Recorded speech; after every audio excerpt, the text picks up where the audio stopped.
What up, my spookins? Hello. How are ya? I'm Quinn with PTSD while black. I have really bad heartburn because I was just I ate flaming hot Doritos, and that was a definite no. Okay, so there's so many things with that. I'm a certified hypnotherapist, right? And I haven't practiced in years, but one of the things that I did, I did this hypnosis thing where it was to decrease my desire for Doritos. So regular flavored Doritos, I'm like, "Ugh, I don't really care, but maybe. But I'm like, when I see new flavors of Doritos, I'm like, I want to try because there's a part of my brain also that I did with hypnosis, which was to try new things, take risks, seek out new opportunities, kind of thing, um, to be more outgoing. And anyway, so yeah, I have an addiction to trying new Doritos whenever they come out with a new gross flavor. And so today it was the flaming hot Doritos, and I have such massive ass heartburn because I had GERD for years, and so I have to be careful with what I eat. Nothing spicy, no milk. I mean, no milk. Well, I'm lactose intolerant, but no. Oh yeah, no peanuts, nut allergy. I'm like, I have a body that's trying to kill itself. Okay, I'm always fighting with my own body. It's like, girl, you going down? I'm like, no. Okay. Anyway, just feeling like being goofy and wacky today. It's Saturday night, and we're in the spot. So don't believe me, just watch. Ow! Oh, my poor husband. He's in the room. You can see his shorts and a cat. But yeah, the man's in the house. Um, oh no, not an ambulance. Anyhow, I've had a migraine for 3 days. 3 days. Now, listen carefully. This is important. If you can't get rid of a migraine in 3 days, give the hell up and stay in bed. That's what I did. No, I really like the first 2 days. I had to spend more time laying down. I couldn't read, couldn't talk. I had a stutter, like, ugh. And ooh, I took a muscle relaxer. Yeah, I took a muscle relaxer. Remind me to take some Aleve before bed. Okay. Okay. Trying everything to make myself as comfortable as possible and knock this thing out. Anywho, um, there was something I really came here to talk about. Might have been just to say hello. I don't know. With this migraine, I do have memory loss. That's a thing that happens. Like, because it's like such intense pain. It's just like right here. The concussion impact was like right here. And so it's been going like and on down like that. You. Anyway, let's talk about weird spooky stuff because it's spooky month, right? Halloweeny. Okay, so with this whole gang stalking thing, I'm going to keep talking about it until I purge it from my system and I'm entirely satisfied. So with the whole gang stalking thing, um, when I was watching some tarot readers, because I was wanting to get better at doing readings myself, they were talking about for my birth sign that, ooh, someone is doing black magic against you. Ooh. I'm like, cool. I didn't know you cared.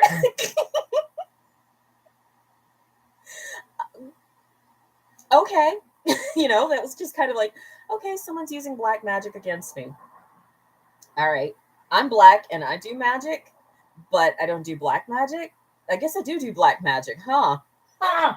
Right? Because white magic is supposed to be good, black magic is bad. No, all magic is just magic. It's intentions that you're setting, my babies.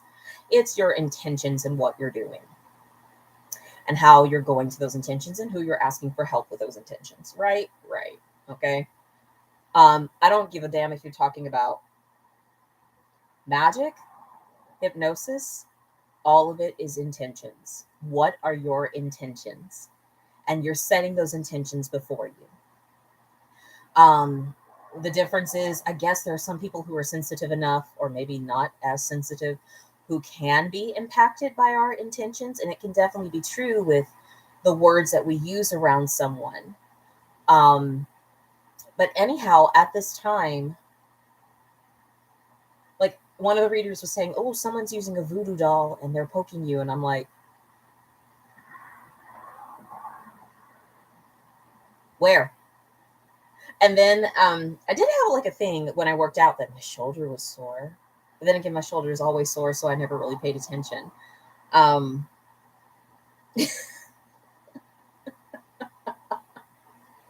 I just realized, like, if you were to use black magic on me, you better make sure, number one, I'm guilty of whatever you accuse me of. But two, my have you met me? Have you watched these videos? Have you seen my life? I can curse myself well enough, thank you.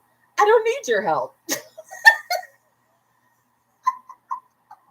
I'm pretty sure I did curse myself when I was a kid, and my friend came over, just like, "Oh, I heard if you read this passage out of the Bible, um, you can keep somebody from coming to your house if you read it backwards."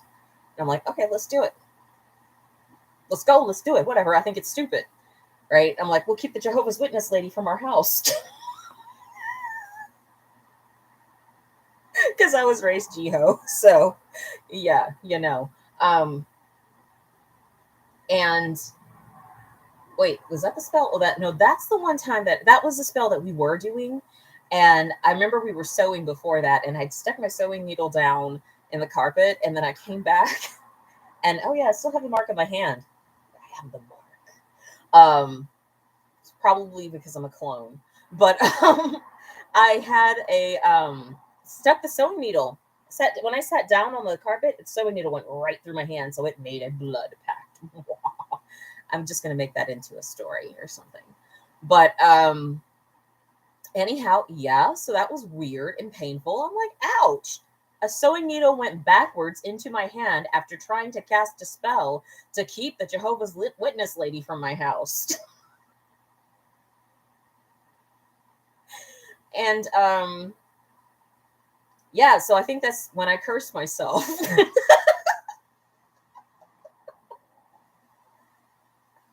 Because the Jehovah's Witness lady kept coming over to the house, but she was scared of my cat. Um, and so it was kind of like a balance, I guess, because I didn't want to do Bible studies. I was like, "Oh, I don't want to." Anyway, um, yeah. So if you're trying to curse me, baby, if you really wanted to curse me, you would wish me luck. You would wish me good things and prosperity, because, baby, I can mess it up on my own. Thank you very much. I am my own bad luck and good luck at the same time.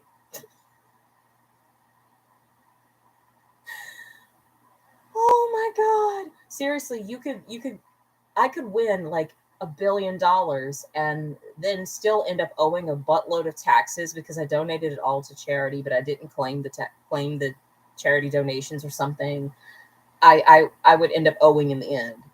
Trust. Trust. So, yeah, that's a story for spooky season.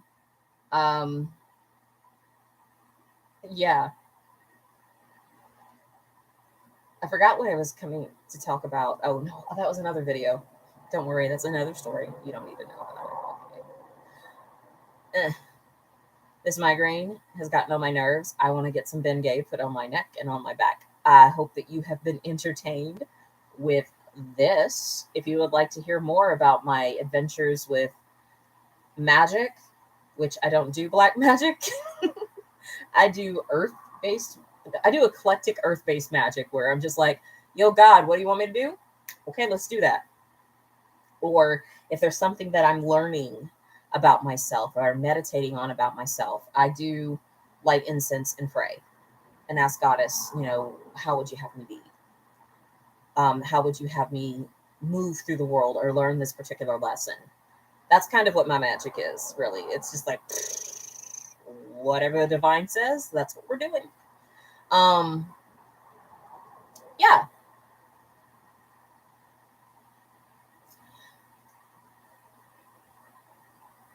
Yeah, see, there was another memory.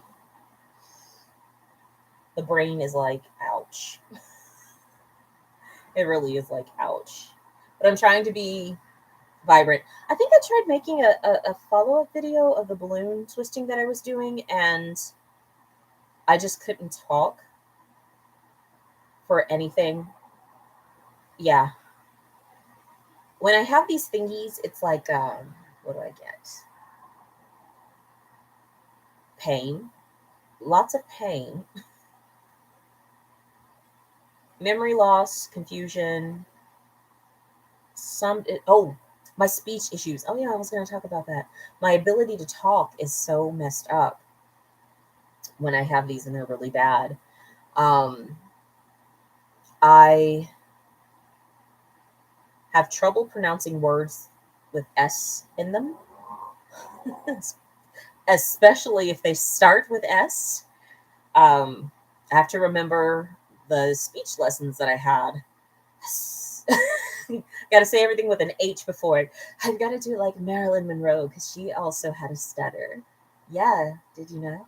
And so I have to talk like I'm all breathless. And that's why I'm being gang stalked. It's because I have to talk like I'm all breathless. And my milkshake brings all the boys to the yard.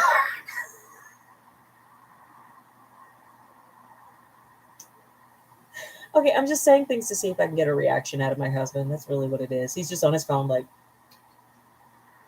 derp, derp, derp, go to bed, derp, derp. Derp. I love that guy. Hey, you want to know the video about me loving with my husband? Oh, baby. Well, we will have to do that. I love my husband today because we were watching, what was the name of the documentary? Racism in America. This is us. This is us. Yeah, this is, what This Is Us. No, something like that. Something like that, but it was on Netflix, a documentary about racism in America. And I love my husband because it's painful.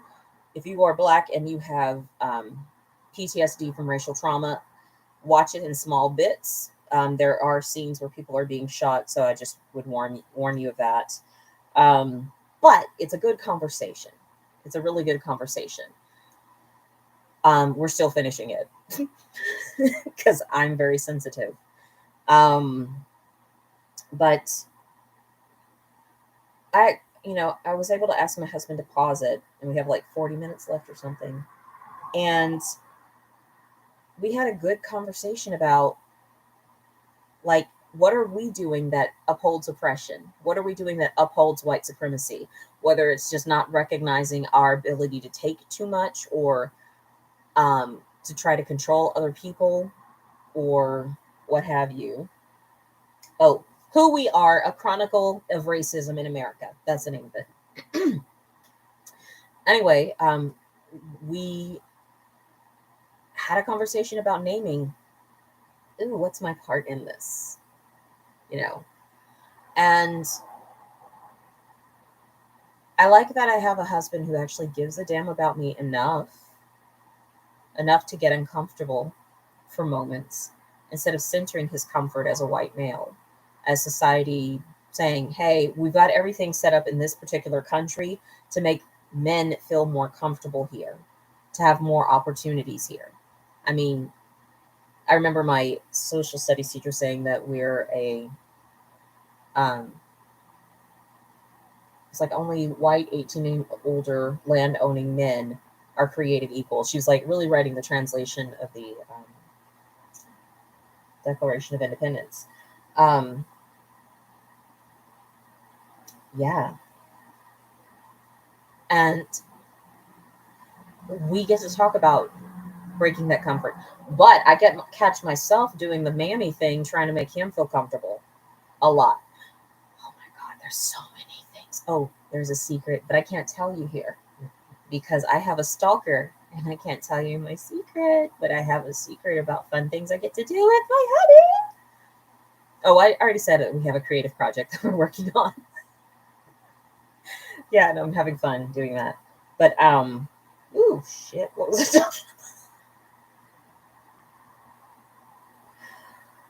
um, I don't know. But about, and this ties in with the gang stalking too. We'll have to do a video on that. But about how we as a country, it's kind of became a business for white members of our society. And this is, I mean, we're talking about in that documentary how instead of allowing reconstruction to happen in the country, there was this need to try to stop Black people from advancing. Um, and I understand it was because at one point in our country that white people were landowners, they were owning property and human beings as property, as valued property. And enslaving people, they're like, thinking that they're better than the people that they've enslaved. And there's so much time spent in keeping somebody back. Like while you're spending that time trying to keep someone back, you could have been investing that into yourselves, into learning to be better farmers, or learning a new trade, or advancing, or inventing and creating and solving problems. You could have spent your time doing that and advancing yourselves. But instead, it became about the entire game is about keep the other guy from getting anywhere. And it was just so sad. And then we talked about how we do this in the relationship, where of upholding that same behavior, that same pattern.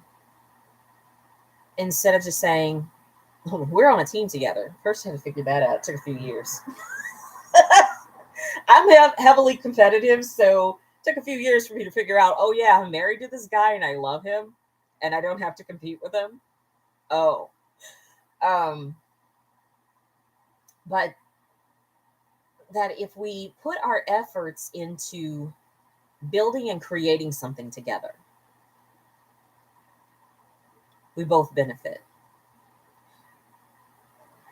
And it's just if the people who once were in power could learn to feel their feelings, their reality, feel their egos about the situation, and just be humble, there would be less of this strife and competition and anger that's being upheld. And so, though the world may make a choice to operate the way it does, that in our coupleship, we get to choose a different way to operate with each other. We're building together. I actually love this person and I want to see him succeed. I want to see him do well. And I'm surprised that my husband also wants to see me succeed. I would just see me do well. And so there's plenty of other videos about the antics we've been up to. Just feel free to watch those. But it's like, if I give a damn about your success and your happiness, I don't care what you do, you know? Um, and that's just the reality and the beauty of this relationship, and that's why I like being with my partner. That's why I like him. And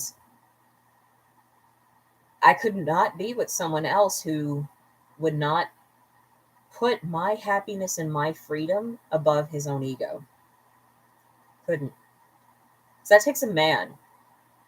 That takes a man to be in consideration of other people. Takes a woman. Takes cojones. Takes the ovaries.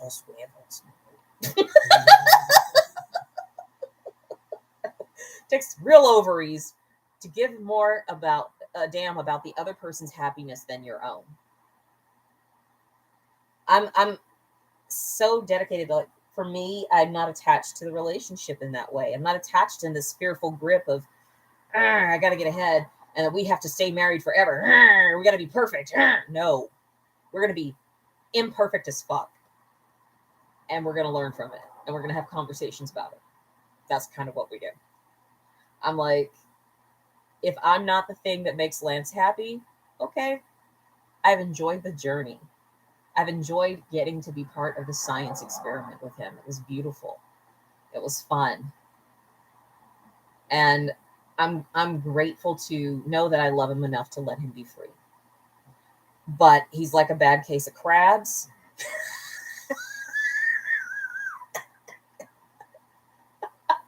I'm a Cancer. He don't want to be free. And I'm kind of like, okay, I kind of like having you around. So if you want to stay around, that's okay. Oh my God. So yeah, this whole conversation is so skewed and funny. It's all over the place. I don't mind talking to myself at all because I come back and watch these things later and I go, yep, I love her. She cool. She cool. She one of my people. Yup. Okay. So I think I'm going to get out of here for now. And I will come back and I will rant more about spooky experiences. And lovely, lovely, loving times too. All right. Till next time. Peace.